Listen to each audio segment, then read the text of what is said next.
to send regrets from John Amberg. He's at a family wedding and couldn't attend today, and I know he would be very disappointed to see that he missed this turnout. This is absolutely fantastic. A little bit about John and then myself. John is a resident of Tinton Falls. He's a school teacher up in Irvington. He can tell you everything that's wrong with the Abbott districts, $133 million that goes into his school district, and it rains in his classroom, and he's on the second floor of a three-story building. So a lot of challenges there. My background, I've been on the Manalapan Township Committee for 5 years. I served as mayor last year in Manalapan. I also run a small business. I started that when I hit a glass ceiling, as a lot of the women I'm sure in this room have gone through as well, and decided to take a different path and start my own business instead of dealing with Wall Street's view of what a woman should and shouldn't do. I also am married and I have 3 beautiful daughters. What have we done in Manalapan that I think we can translate up to the state level? A lot.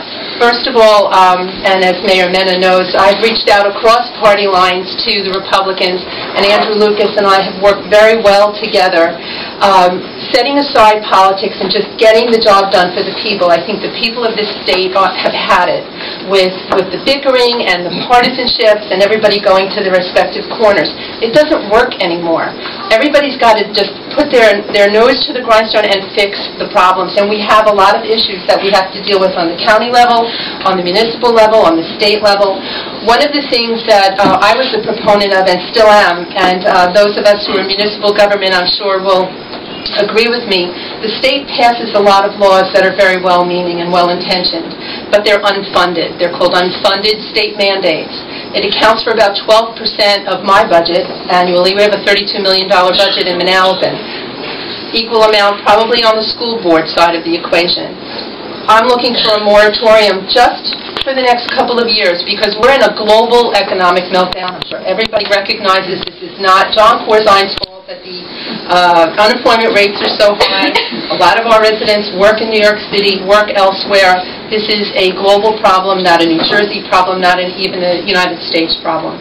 So we need to give our municipalities a bit of breathing room, and then we need to rethink how we're factoring in paying for our education system. Education is very important, and I think everyone in this room would agree that we must educate our children and make them leaders of the world. If we don't, we're done.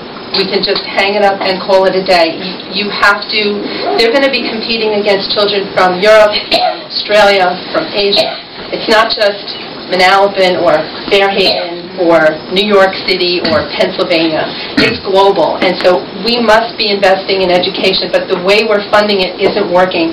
Our residents are choking on the property taxes, and we have to take a look at how we're coming to this funding decision. The governor took a great step this year, and the legislature passed the budget and changed the funding formula, but I think more needs to be done. I'm a big proponent of zero-based budgeting.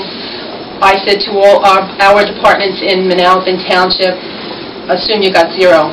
Now tell me what you need, and not, I don't care what you got last year. So we need to take out our red pens, we need to go through our budgets, and we need to be very careful that we're spending money like it was our own and not somebody else's. So those are just a few of the things that I'm looking to do. We've also done transparency in government. I've heard a lot about that here today.